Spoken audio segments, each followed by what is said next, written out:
So welcome back to our channel trick with AK. आज हम math के 5 ऐसे मोस्ट इम्पॉर्टेंट क्वेश्चन को डिस्कस करने वाले हैं जो आपके हर एग्जाम्स के लिए बहुत ही इम्पॉर्टेंट होंगे और हम इन क्वेश्चनों को ट्रिक से सॉल्व करना सीखेंगे। तो चलिए दोस्तों, बिना किसी देरी के हम अपनी वीडियो को स्टार्ट करते हैं। आज का हमारा पहला क्वेश्चन है कि वह छोटी से छोटी संभावित संख्या ज्ञात कीजिए जिसे 16, 19 और 23 से घटाने पर प्राप्त संख्याएं जो हैं वह समानुपात में हों। और यह क्वेश्चन आपका NTPC CBT 1 2021 का प्रीवियस ईयर का क्वेश्चन है। इस क्वेश्चन को सॉल्व करने के लिए ट्रिक होती है। यहाँ पर 16, 19 और 23 को समानुपात में रखना है। तो यहाँ पर जो होगा वो ये होगा 16 अनुपाते 19 और यहाँ पर समानुपात में होगा 19 और फिर अनुपात में होगा 23।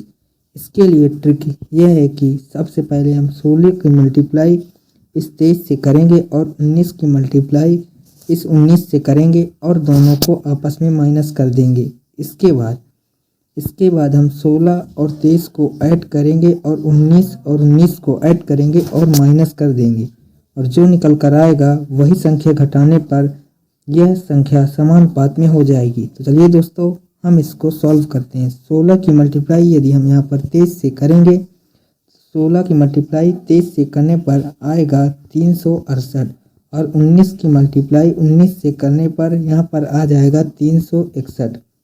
इसके बाद हम 16 और 23 को यदि ऐड करेंगे तो आएगा 39 और यहाँ पर 19 और 19 को ऐड करेंगे तो हो जाएगा 38। इसके बाद हम यहाँ पर इसको सॉल्व करेंगे तो 368 में यदि 361 को माइनस करेंगे तो यहाँ पर आ जाएगा 7 और 39 में 38 को घटाएंगे तो आ जाएगा 1। वह संख्या यहाँ पर निकल कर आ गया 7।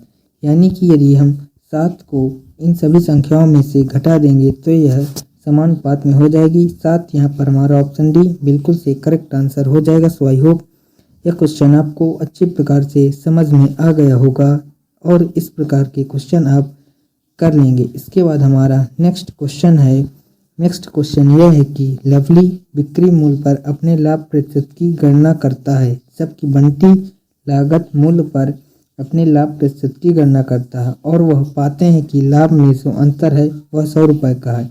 यदि उनका बिक्री मूल्य समान है तो दोनों को 25% का लाभ मिलता है। तो हमें बताना है कि बिक्री मूल्य क्या था और यह क्वेश्चन NTPC 2021 शिफ्ट सेकंड का प्रीवियस ईयर का क्वेश्चन है। यदि आप इस क्वेश्चन को सॉल्व करेंगे तो आपको 3 से 4 मिनट का समय लगेगा। इसको हम ट्रिक के माध्यम से सॉल्व करना सीखेंगे।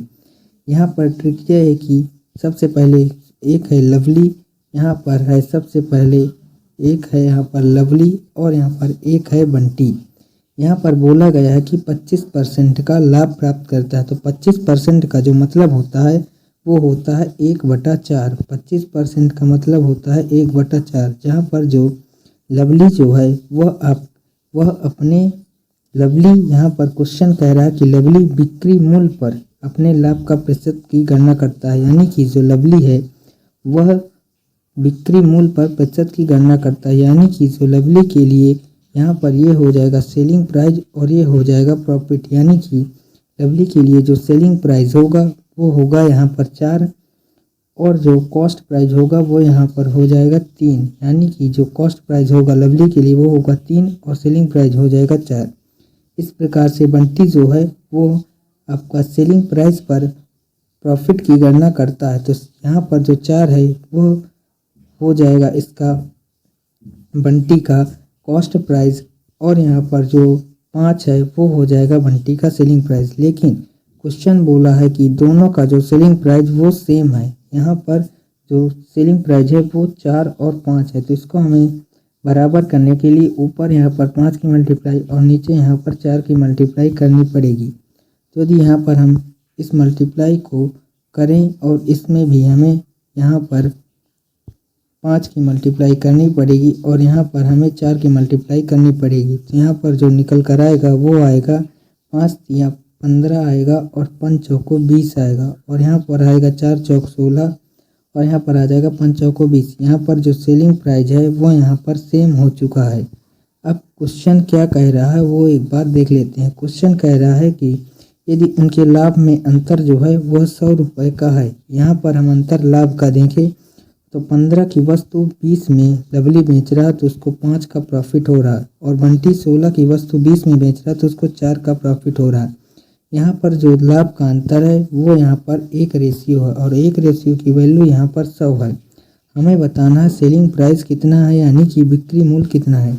तो बिक्री मूल्य यहाँ पर है 20, तो हमें बताना है 20 रेशियो की वैल्यू। तो जो 20 रेशियो की वैल्यू होगी वो यहाँ पर होगा 100 इंटू में हो जाएगा 20, तो 100 इंटू में 20 हो जाएगा यहाँ पर 2000, यानी कि 2000 जो वस्तु का सेलिंग प्राइस है वो होगा, यानी कि बिक्री मूल्य। तो 2000 हमारा ऑप्शन डी बिल्कुल से करेक्ट आंसर हो जाएगा। सो आई होप यह क्वेश्चन भी आपको अच्छी प्रकार से समझ में आ गया होगा, और इस प्रकार के क्वेश्चन आप एग्जाम में अच्छी प्रकार से कर लेंगे। यदि क्वेश्चन अच्छे लग रहे हैं तो प्लीज़ वीडियो को लाइक कर दें, चैनल पर नए हो तो चैनल को सब्सक्राइब जरूर कर लें।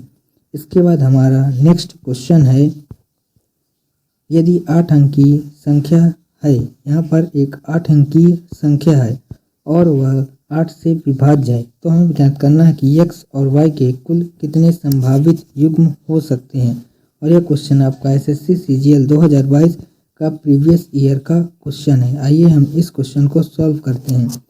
यहाँ पर हमें एक ट्रिक पता है कि यदि कोई भी संख्या 8 से डिवाइड होती है तो उसका विभाजकता का नियम यह है कि लास्ट के आप 3 डिजिट को चेक कर लें। यदि 3 डिजिट लास्ट के 8 से विभाज्य हैं तो वह संख्या विभाज्य होगी, यानी कि यहाँ पर 6x और y है, इसको यहाँ पर हम 8 से विभाजित करेंगे। मान लीजिए हम शुरू में x और y की वैल्यू यदि हम यहाँ पर x और y की वैल्यू यदि हम 0 रखें और 8 से इसको डिवाइड करेंगे तो 8 एक कम हो जाएगा, 8 सतह हो जाएगा 56 और 8 पंच 40 हो जाएगा, यानी कि यह पूरी तरह से विभाज्य हो जाएगा। एक तो संख्या यहाँ पर 0 0 हो गई। इसके बाद दूसरी जो संख्या होगी वो होगी 608, जो 8 से डिविजिबल होगी। इसके बाद जो अगली संख्या होगी वो होगी 616, और इसी प्रकार से डॉट डॉट करके यहाँ पर 696 तक टोटल संख्याएं 8 से डिविजिबल होगी। यहाँ पर हम देखें तो 12 8 96, यानी कि टोटल 12 संख्याएं हो गई। इसके अलावा एक 0 0 भी हो गया, यानी कि यहाँ पर जो है टोटल 13 संभावित मान x और y के बनते हैं। तो यहाँ पर 13 हमारा ऑप्शन बी बिल्कुल से करेक्ट आंसर हो जाएगा। सो आई होप यह क्वेश्चन भी आपको अच्छी प्रकार से समझ में आ गया होगा। इसके बाद हमारा नेक्स्ट क्वेश्चन है, नेक्स्ट क्वेश्चन यह है कि फर्नीचर की 3 वस्तुओं का जो औसत मूल्य है वो यहाँ पर 15,765 है। 15,765 जो है वो वस्तु के फर्नीचर का औसत मूल्य है। यदि इसका टोटल मूल्य तीनों वस्तु का देखें तो हमें 3 का इसमें मल्टीप्लाई करनी होगी। इसके बाद यदि उनमें मूल्यों का जो अनुपात है वो 3, 5 और 7 के अनुपात में है, तो हमें बताना है कि सबसे महंगी वस्तु का मूल्य क्या है। और यह क्वेश्चन JEE 2024 का प्रीवियस ईयर का क्वेश्चन है। यहाँ पर हम देखें तो यहाँ पर जो रेशियो है वो 3, 4 और 5 का है। यहाँ पर अगर हम सबसे महंगी फर्नीचर का मान ज्ञात करेंगे तो यहाँ पर सबसे महंगा जो है वो है 7 रेशियो। हमें निकालना है 7 रेशियो का मान, जबकि यह 15,765 जो है वो 3 वस्तुओं का औसत मूल्य है। यहाँ पर 15,765 जो है यह औसत मूल्य है, यानी कि इसका जो टोटल मूल्य होगा उसमें हमें 3 की मल्टीप्लाई करनी पड़ेगी। इसके बाद यदि इन रेशियो का मान ज्ञात करेंगे तो 7, 5, 12 और 3, 15, यानी कि जो ये टोटल जो वैल्यू है वो 15 वस्तुओं की है। हमें ज्ञात करना है सबसे महंगी वस्तु, यानी कि सबसे महंगी फर्नीचर का मूल्य। तो सबसे महंगा जो है वो यहाँ पर है 7, तो हमें इसमें गुणा करना पड़ेगा 7 का, और हम इसको भी काटेंगे तो 15 से काटेंगे तो 15 एकम 15 हो जाएगा यहाँ पर, और यहाँ पर 0, 15 15 75 और 15 एकम 15। यदि हम यहाँ पर इसको सॉल्व करेंगे तो हमारा जो आंसर निकल कर आएगा वो आएगा 22,071, यानी कि यहाँ पर जो आंसर आ जाएगा वो आ जाएगा 22,071। तो 22,071 जो है हमारा ऑप्शन ए में है, तो यहाँ पर हमारा ऑप्शन ए बिल्कुल से करेक्ट आंसर हो जाएगा। सो आई होप यह क्वेश्चन भी आपको अच्छी प्रकार से समझ में आ गया होगा, और इस प्रकार के क्वेश्चन आप एग्जाम में अच्छी प्रकार से कर लेंगे। इसके बाद हमारा नेक्स्ट क्वेश्चन है कि एक धनराशि को 4 सदस्य A, B और C, D के बीच 4, 7 और 9, 3 के अनुपात में वितरित किया जाना है। यदि यहाँ पर C को D से 270 रुपये अधिक प्राप्त होते हैं तो D का हिस्सा ज्ञात कीजिए। और यह क्वेश्चन RRB टेक्नीशियन ग्रेड 3 2024 का शिफ्ट फर्स्ट का प्रीवियस ईयर का क्वेश्चन है। इस क्वेश्चन को यहाँ पर हम सॉल्व करते हैं। यहाँ पर A, B, सी और डी का जो रेशियो है वो यहाँ पर है 4, 7 और 9, 3। लेकिन सी और डी के बीच में जो है 720 रुपये का गैप है। यहाँ पर रेशियो में देखें तो सी और डी के बीच में यहाँ पर 6 रेशियो का गैप है, यानी कि जो 6 रेशियो की वैल्यू है वो यहाँ पर है 720। हमें ज्ञात क्या करना है, हमें ज्ञात करना है डी का हिस्सा कितना है। तो डी की जो वैल्यू है वो यहाँ पर है 3। हमें यहाँ पर 3 रेशियो का मान ज्ञात करना है। तो यहाँ पर जो 3 रेशियो का मान होगा वो यह होगा 720 अपान में 6 और इंटू में 3। तो यहाँ पर काटेंगे तो 3 दूना 6 हो जाएगा और 2 को काटेंगे तो यहाँ पर 2 3 6 और 2 6 12, यानी कि जो डी की वैल्यू आ गई वो आ गई 360। तो 360 हमारा ऑप्शन डी में है, तो यहाँ पर हमारा ऑप्शन डी बिल्कुल से करेक्ट आंसर हो जाएगा। इसके बाद हमारा नेक्स्ट क्वेश्चन है कि एक दुकानदार का गलत वजन का उपयोग करते हुए एक वस्तु के क्रय मूल्य में बेचने का दावा करता है और वह 11.1% का लाभ प्राप्त करता है, तो वह 1000 ग्राम के स्थान पर कितने वजन का उपयोग कर रहा है। और यह क्वेश्चन आज आपके लिए होमवर्क होगा। इसका आंसर आप लोगों को कमेंट बॉक्स में बताना है। सो वीडियो कैसी लगी ये हमें कमेंट बॉक्स में ज़रूर बताएं। यदि आप लोगों को वीडियो अच्छी लगी हो तो प्लीज़ वीडियो को लाइक करें, चैनल पर नए हो तो चैनल को सब्सक्राइब ज़रूर कर लें।